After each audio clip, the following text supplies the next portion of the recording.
Estamos hoy acompañados de Andrés Echevarría. Él es poeta, ensayista y dramaturgo. Gracias por darnos hoy esta lección sobre realmente este gran poeta Whitman. No, gracias a ustedes por estar, ¿no? Por suerte este ciclo viene funcionando muy bien y bueno, una linda sorpresa tenerlas ustedes también acá. Bueno, de Melo, ¿no es cierto? Cerro Largo. Sí, tierra de Juana de Ibarburú, de Emilio Diego, algunos poetas que vinieron por allá, pero del interior también. Creo que no es casualidad y porque me gusta a mí también todo lo que significa el ejercicio cultural del interior, también a veces un poco menos atendido que el de Montevideo, ¿no? Por eso quizás el haber nacido en el interior también me deje una sensibilidad especial para atender todo lo que significa esto. Con muchos premios, porque la verdad que tú eres muy sencillo, pero tienes muchos premios, en Perú sobre todo, bueno, acá en Uruguay. Con Perú sí tengo una linda relación a partir de un poeta peruano que se llama César Vallejo, que es exacto, que es un referente de la cultura latinoamericana y de la poesía. Entonces el acercamiento a ese poeta a su vez me relacionó mucho con el Perú, al que he tenido la suerte de viajar seguido, subir a esos Andes que son maravillosos, sobre todo el norte peruano, que es menos visitado por el turismo. Generalmente el turismo va a Cusco, al Machu Picchu, al sur, y ese norte al que pertenecía este poeta tiene la fascinación de algo mucho más primitivo, ¿no? más original de ese Perú andino.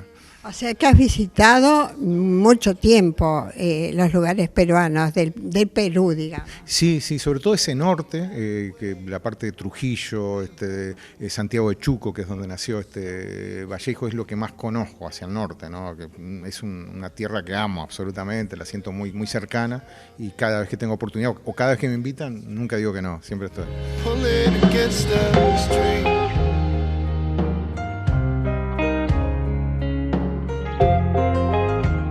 Hoy una conferencia excepcional sobre un autor también excepcional, ¿no? Con una rebeldía casi se puede decir que él tenía en sus poesías, ¿no? Walter Whitman. Sí, Whitman es uno de los poetas más influyentes. Yo creo que tanto en su estructura, en una poesía muy accesible, fácil, un discurso muy sin ningún tipo de obstáculo para que un lector acceda. A veces la poesía tiende a ser un poquito más difícil, ¿no? en el entendimiento. El caso de Whitman es muy directo en lo discursivo, maneja un lenguaje, digamos, coloquial, directo del lenguaje, y al mismo tiempo la incidencia de un poeta que vive lo que es la guerra de la secesión, el enfrentamiento que hay del sur y el norte, la presencia de Lincoln, nada menos, de ese emblemático presidente norteamericano de esa época, todo lo que significó. Un gran admirador de él, ¿no? Absolutamente, o sea, un Whitman que se pone no solo ideológicamente del lado de esa libertad, de abolir la esclavitud, de ir un poco contra todos los avasallamientos y los límites de la libertad, sino que se involucra físicamente él y asiste a los enfermos en los campamentos para los heridos en Washington. Es un poeta realmente que es muy interesante en todo su espectro, ¿no? En lo personal, en lo poético. Un hombre que realmente nace en una familia con muchísimos problemas, ¿no? Un padre carpintero, 9 hermanos, creo que fue el segundo él, donde 2 de los hermanos estaban muy enfermos. Sí, quizás ese origen, digamos, de una familia con varias dificultades, con un hermano que nace paralítico, algunos casos psiquiátricos entre sus hermanos, ya le dan un poco la impronta de un hombre que toda su vida se va a dedicar a asistir a los más desprotegidos. O sea, es un hombre que le va a escribir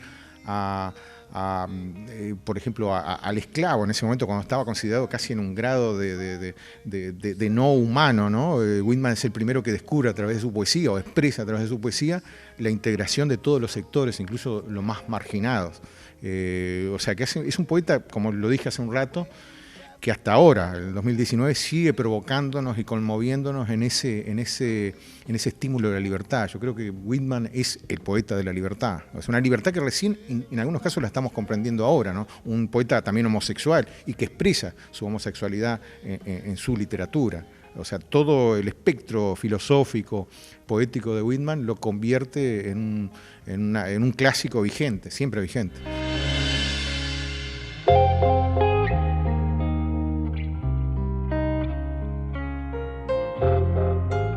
Exacto, ¿no? Bueno, estuvo hasta los 4 años, creo, en un colegio y luego sale de allí y bueno, va trabajando con su papá, luego trabaja hasta en un estudio, en un bufete de abogados por un tiempo. Sí, es muy difícil a Whitman a veces, o sea, la vida tan variada, o sea, un muchacho, digo, que a los 11 años, un niño que a los 11 años ya es sacado de un estudio formal y comienza a trabajar. Es un hombre que después que convive con esos sectores marginados porque conoce desde el origen lo que es el trabajo, lo que es pelear de alguna manera desde un lugar menos privilegiado. Eso a su vez lo convierte como una especie de símbolo de una época de reivindicaciones y de buscar en un Estados Unidos al mismo tiempo, un país que fue de los primeros de alguna manera que expresó estas posibilidades de equidad humana, ¿no? Y Whitman se coloca ahí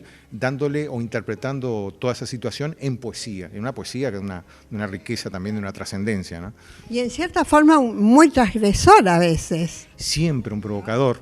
Es que yo siempre sostengo que el poeta es un antisistémico, el poeta siempre provoca, el poeta siempre está de alguna manera provocándonos y no se adhiere 100%, el poeta siempre es aquel que está un poco al margen y diciéndonos cosas que no todos vemos.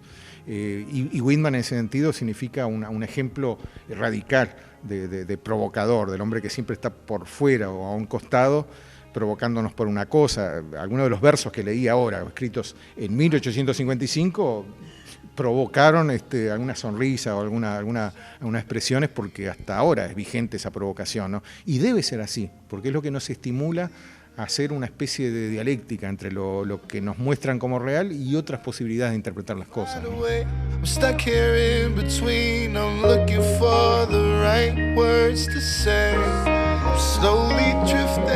Increíble, de Long Island luego pasa a Brooklyn. Long Island es el lugar donde nace, ¿no? Sí, nace ahí, siempre aparte también es muy significativo que ese estar cerca de New York lo convierte, o sea, New York de alguna manera es esa ciudad donde se expresaban todas las posibilidades del ser humano, ¿no? O sea, un Nueva York que estaba creciendo y en ese cúmulo de posibilidades hace que Whitman se fascine.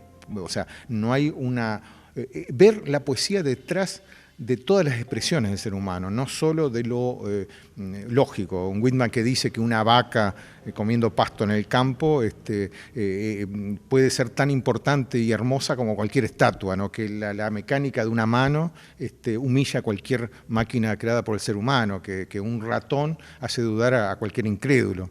Ese Whitman que integra todas las posibilidades de la vida y de la naturaleza, ¿no? Un poeta que se integra a él mismo desde su yo a lo que es la naturaleza. O sea, lo fantástico de estos escritores es que pasa el tiempo y uno sigue redescubriéndolos y uno sigue sintiendo la presencia de ellos. Un poeta que tiene un montón de problemas de salud y que nunca lo deja ver, ¿no? Él recibe a gente y nunca lo ha hecho notar, ¿no? Él siempre está bien. Muere de neumonía, de hecho. Hasta tal punto la entrega de él, como asistiendo a la entrega humanitaria, es que él renuncia incluso hasta expresar su propio dolor. O sea, nadie sabe que lo va a visitar que él está padeciendo un tumor en una rodilla, próstata, un pulmón que cuando finalmente muere se descubre que se le había llegado a una octava parte para una respiración. Sin embargo, nunca él pone su propia dolencia, yo creo que es una prueba extrema que le pone la vida, nunca pone esa dolencia por encima del ejercicio humano, colectivo. A él le parece más importante el colectivo que su propio dolor. Conmovedor de alguna manera y una especie de ser consecuente con su propia obra.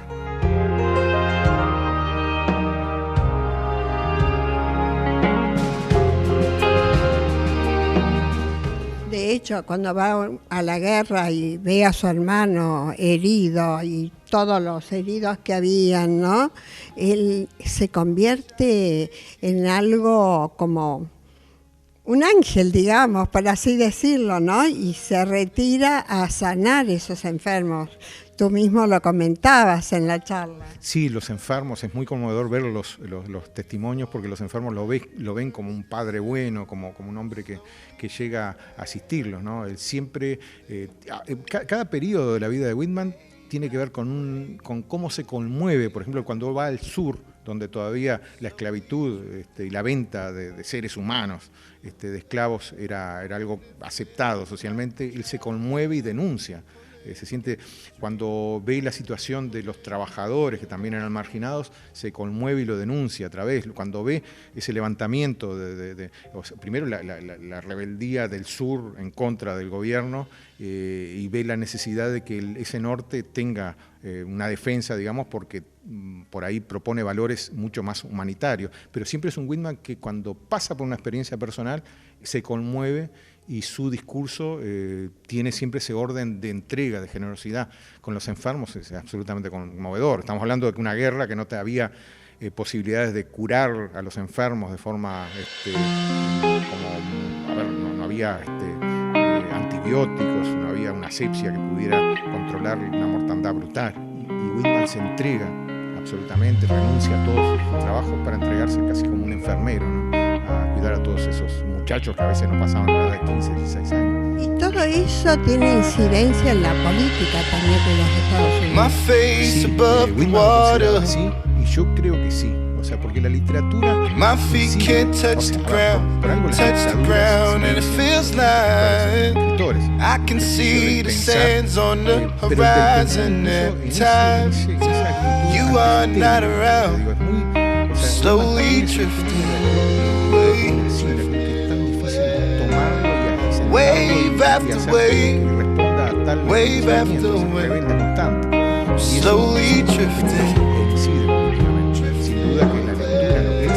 And it feels like I'm drowning, pulling against the stream, pulling against the stream. Marginado, del esclavo, del homosexual, de las mujeres que en ese momento estaban relegadas en su papel, y lo consigue a través de su poesía. No duda. Bueno, la verdad, un autor que trasciende fronteras, que trasciende los tiempos, ¿no es cierto? I wish I could make it easy.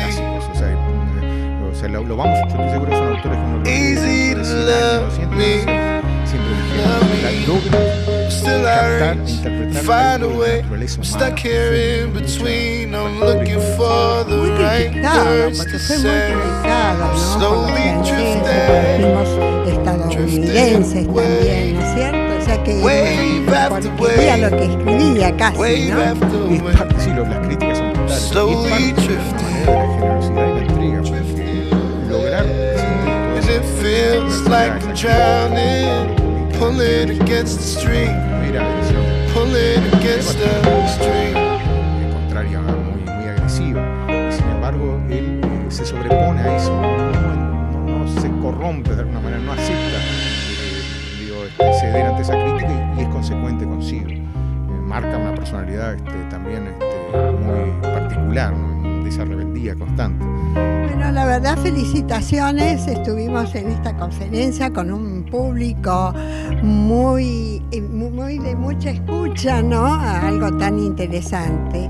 Así que lo esperaremos de aquí a un mes. Todos los primeros lunes, por suerte, este ciclo desde el año pasado viene funcionando muy bien, con mucha asistencia, con la sala llena siempre. Así que, bueno, bienvenidos. Es muy fácil, o sea, primer lunes de cada mes, aquí en el Espacio Borlero de Punta del Este. La biblioteca Aramis Ramos es la que auspicia con la Intendencia y los invitamos a todos a venir. Bienvenidos. Muchísimas gracias. Andrés Echevarría, aquí, en Mundo Glam TV. Gracias. Gracias a ustedes. My feet can't touch the ground, and it feels like I can see the sands on the horizon.